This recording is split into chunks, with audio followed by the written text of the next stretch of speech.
Let's get it popping.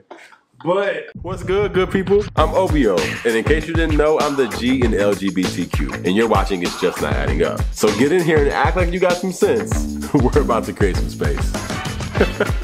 So do you think that gay men treat sex any differently than any other men? Subscribe. Did I hear that vocal? No. Not at all. I honestly think they could be worse. I mean, you know, gay culture is based in sex a lot of times. In what way though? You think was it just like more sex first, sex only? Yes. I mean, hookup culture is a thing. I mean, I know hookup culture for straight people is a thing also, but I think it's way more of a thing for the gays, you know what I mean? I feel like it's like one of those things where a lot of us, our first introduction to self was sex. Like, whether it was looking for representation through porn, whether it was someone telling you that that was the fullness of your sexuality. Like, even now people say, like, you know, I don't even know you're gay, I don't even know who you're having sex with. As if, like, me being gay, the totality of it is who I'm having sex with. But is that from gay people or is that from straight people? Oh, no, I think it derives from straight people, for sure. Okay. I think it's, like, perpetuated to us, right? I think when you're looking for safe spaces, and for a lot of us, the world wasn't that, you're going to find a safe space that equals pleasure.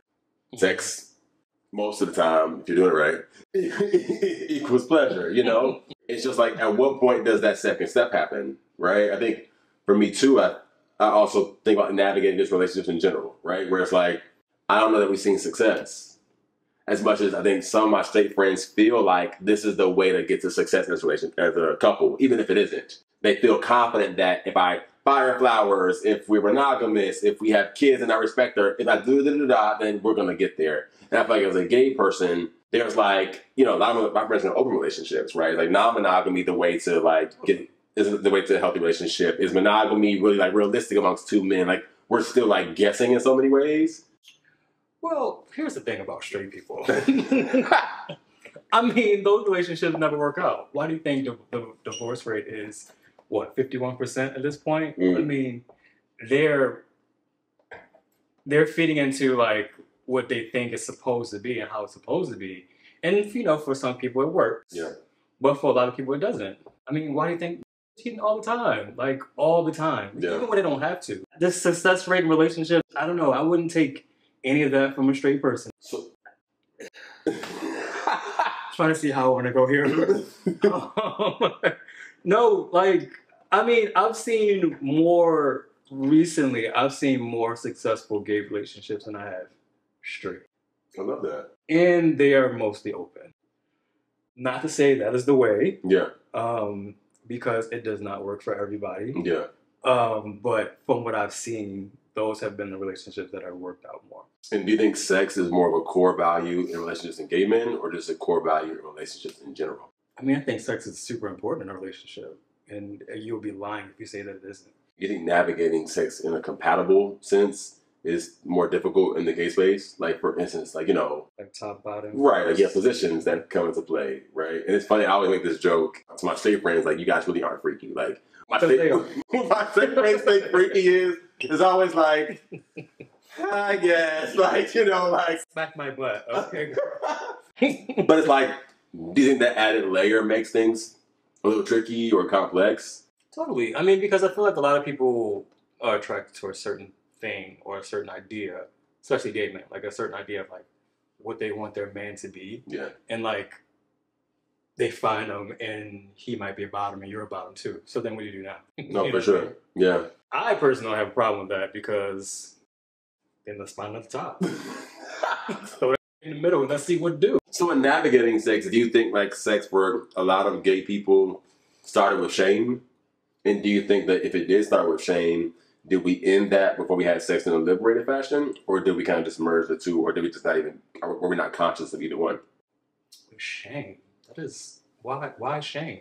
You don't think that a lot of queer, like for a lot of us felt like deviant for having sex with another guy, right? Like when you were young, you didn't go through that experience? I don't think so. Really? I love that. The Bible told people always told us that having sex before marriage in general was wrong. Then you add having gay sex before marriage, you know, so you have all these people who are like navigating like feeling wrong for having sex, more wrong because it's a guy, more afraid because somebody may find out. And then, like, after you do all that, you then kind of hope to come into your fullness and then realize that I can have sex in a comfortable fashion without attaching shame in any fashion to what I'm doing. Okay. I get what you're saying. I don't think I've ever felt shame for the sex, even like when I first started. Yeah. I think my biggest thing was just I didn't want to get caught at first. Yeah. But I guess, I don't know if that's necessarily shame though. Yeah. That was probably my biggest thing. I wasn't comfortable being 100% gay, you know, in the beginning. For sure. Like, I was comfortable, but around other gays, like, I didn't want, I mean, I did like the show, the tap dancing, you know, had to bush up around certain people. So, I get that. So did the tap dancing affect you in the bedroom? No. You were always kind of comfortable being liberated sexually. I mean, I've become way more of a whore as I got older. Okay. But I mean, I felt like, let's do it. Let's put it all on the table. So, like, what does comfortable sex even look like? Is there a recipe for comfortable sex? Like, when you were 18, what you having sex at, like, what, 10, 11? 19. If, like, your, like, rubric for a comfortable or pleasurable sexual encounter has changed? Totally. In what ways? Well, that also has a lot to do with me being more comfortable as a person, you know. I think I didn't fully step into, like, myself as a person and, like, my sexuality until my, like, 30s. So, like, I wasn't in my 20s. I didn't have a lot of sex, to be honest. Like, I was in a relationship for a few years, and then when I wasn't, it wasn't a lot of sex going on. Yeah. In my 30s, however, you know, things are a little more exciting. Yeah, well, your libido changes. And I'm speaking from experience and from other people's experience. You're horny all the time. So, okay, very true. But you know, like, again, I was saying, like, as I've gotten more comfortable with who I am as a person, I think my sex got better. It was more open, more free. Like, I was willing to try more things and different things. Is there an upfront, like, communication that happens before sex? Do you go with the flow? Like, what does it look like? And so let's say somebody's new to sex and they have an idea of what they want to experience, or they have an idea of their boundaries and barriers, right? Like, how would you advise them to go about having sex? That's tricky. Because everyone's boundaries are different. So I think the biggest thing would be to protect yourself. Ask questions about status, if that's important to you. Yeah. I don't know. I mean, I guess it's good to have a conversation before sex. I don't know. These days, I don't know, girl. Let's get it popping. But it's good to establish, like, what's going to happen. I think that helps with, like, alleviating, like, any disappointment, any expectations. Like, if you set it out before you get there, it's like, hey, I'm a bottom. So, like, if he's a bottom too, don't think, you know, you about to get down. We won't be bumping pocketbooks because I don't know what else to tell you. And I always struggle with, like, sexual positioning even being a good indicator of the sexual experience, right? Like, if I tell you I'm a top and you tell me you're a bottom, or vice versa, are we then in the clear now? Like, are we, like, is compatibility or pleasure guaranteed now? You know what I mean? It's where I feel like, right, so in my mind, it's like, you could be a top, but maybe you're a top who doesn't do this or does do this, or, you know, so it becomes this whole, like, all these little micro terms of, like, you know, I'm an oral top, or I'm a strict this, or I'm, like, you know. Right. Yeah, all those things. Like, it's great. If you feel like you need a title, sure, let's go with that. I think what's important for me at this stage of my life is that we're both enjoying each other. A lot of times sex can be super transactional, and it's just like, come pound me out, get your nut, and then go home. And that's great. Sometimes that's fine, but, like, sometimes I want to kiss. Sometimes I want to touch. Sometimes I want to be a little bit more sensual, you know what I mean? So, do those times have anything to do with the person, or more like what you want that time? Right? Like, is it like, I want to kiss you or I want to kiss? It's pretty much like how I'm feeling. Yeah, that day. Yeah. Yeah, no, I get it. Because even now, I always wonder, like, at what point do people become boys? Right? Like, if someone's explicit about what they want from you, are they a boy, or is it like them being direct, right? But then we kind of talk about, like, it's weird because on the one hand, the messaging is just say what you want, don't play me, right? Like don't pretend like you want to be with me. And I have my own personal like theory about how people pretend anyway. But but then on the other hand, if you are too upfront, it's like, oh, people wanted sex, you're childish, here's the things. So the thing about being upfront is that people say that they want it, but a lot of people can't handle it. You know what I mean? Like, I've been in situations like that before. And, you know, you can say, this is what we're going to do, and we're going to do it, but then, like, people get caught up, people catch feelings, and then everything's changed, and all of a sudden you're the bad guy because of whatever happened in the middle. Yeah. But, like, from the jump, this is what it was supposed to be. You know what I'm saying? And I get it, like, sometimes you catch your feelings. I get it. But you can't go around calling it a boy because, you know, if this is what you agreed on and this is what it is, then that's what it's always been, you know? So, like, what's the recipe for, like, good sex? Wow. Okay. Is it ambiance? Is it performance? Is it getting to know the person? You know, it depends on the day. Okay. That's real. Like I said, sometimes you want to just get in there and just get it.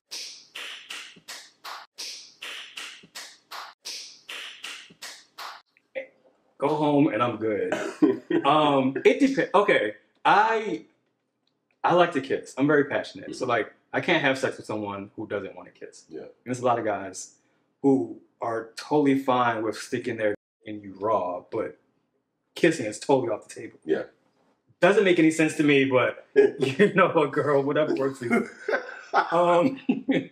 So kissing is a big thing for me. Like, kissing will get me off completely. Really? Yes. Okay. Yeah. Kissing, I have some spots. Those spots need to be attended to. And then, you know, we go from there. And what does that look like in terms, because for me, when I first started having sex, I struggled with like in the moment communication. I guess I felt like my non-verbals were like hitting enough to where you knew to keep doing what you were doing. So how do you like concentrate the sexual experience? If someone's doing something in that moment that you like, or they're on a spot that you enjoy, are you like, stay right there? Yeah, totally.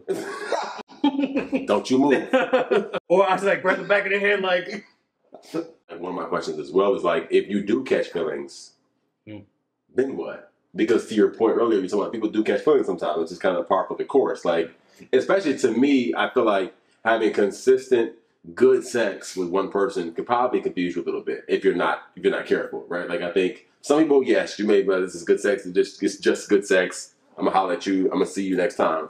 And for some people, it's like when you mix a lot of what you want in a person, but then make it casual, it could be a little confusing, right? Like this is a person who I'm attracted to. And I think also when it comes to casual sex, and maybe you guys, I don't know the experiences everybody's had, but like there's a little bit of conversation before and or after. Totally. Like, you know, there's not just a simple, you come in the back door, leave out the back door. You know what I mean? There has been moments where like, and then also when you're having sex consistently, I feel like there becomes moments of like care provided, where it's like, I'm at the gas station, you want some, you want anything, or you know, what have you, and it becomes like, so then you just have to build somewhat of a rapport the more consistently you guys have sex. And so I can kind of see how it kind of like starts to be like, maybe we should, why don't we try a date or two? Why don't we go grab a drink? And then you're like,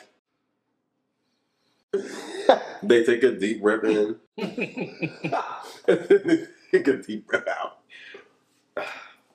Okay. So this is tricky, right? Because I can absolutely separate sex and feelings. Yeah. I mean, there have been moments where, you know, you get caught up. But I think if it's just sex, for example, back in LA, I had this guy that, I mean, we were like, buddies for like 5 years.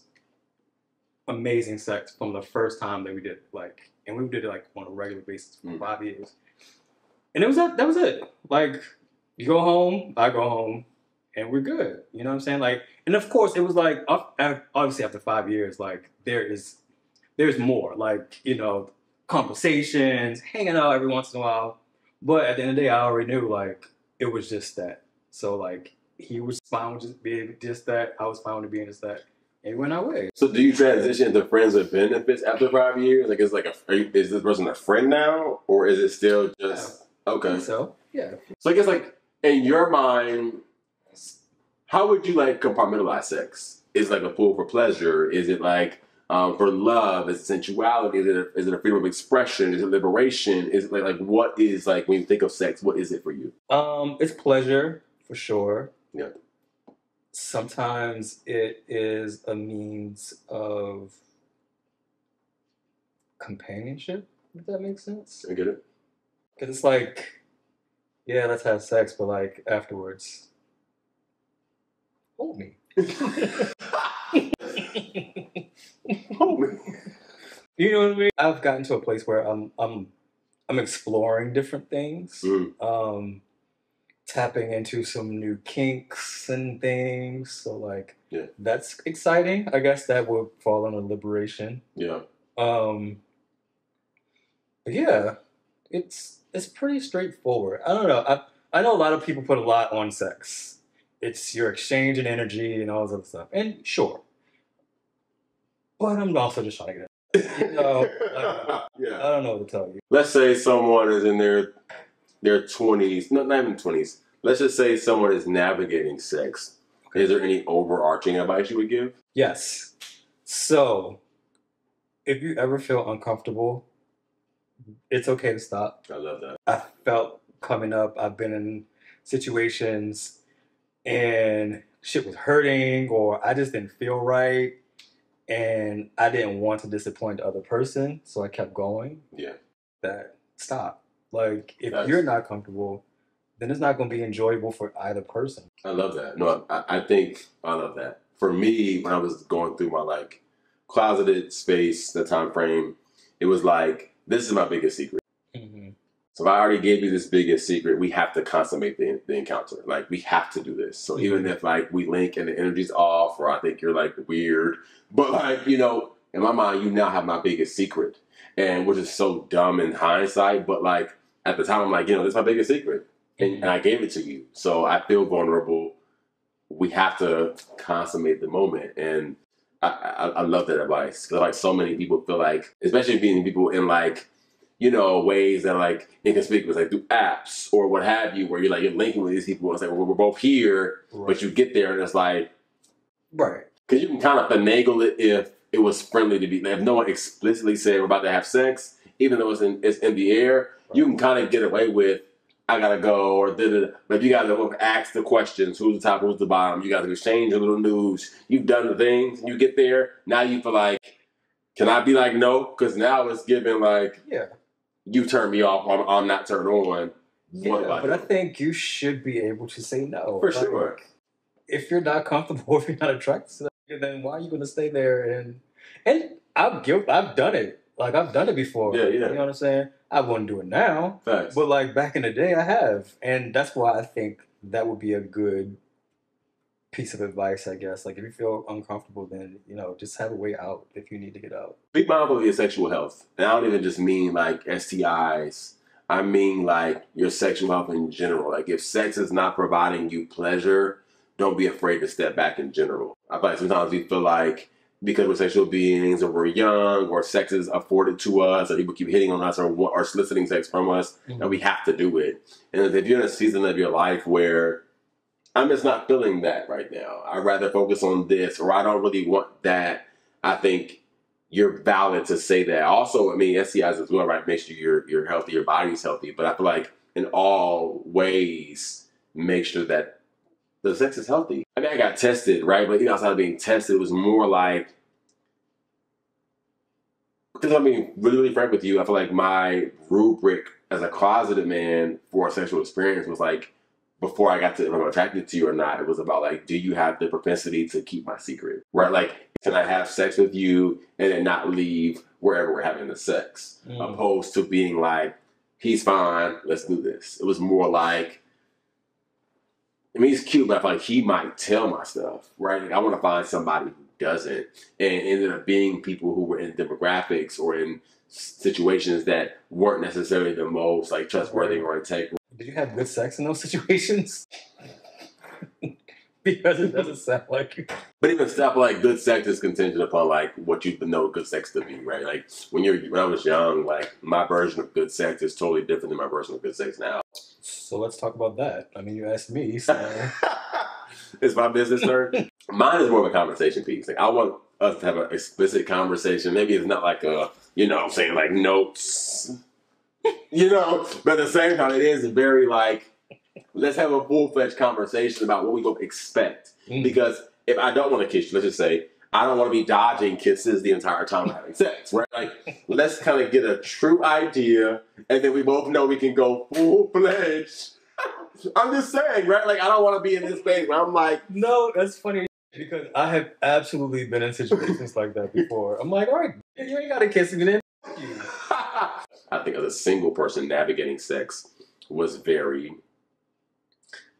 centered around it being just a comfortable experience from beginning to end. Not even just like the sex, like you entering my home or me entering yours, and it being comfortable the whole way through. I feel like sometimes we think that, again, our sexual position will tell our full story, and it just doesn't, I get the whole top bottom verse thing, but I've had really great sex with other bottoms. That's right. Bumping pocketbooks all night long. Yeah.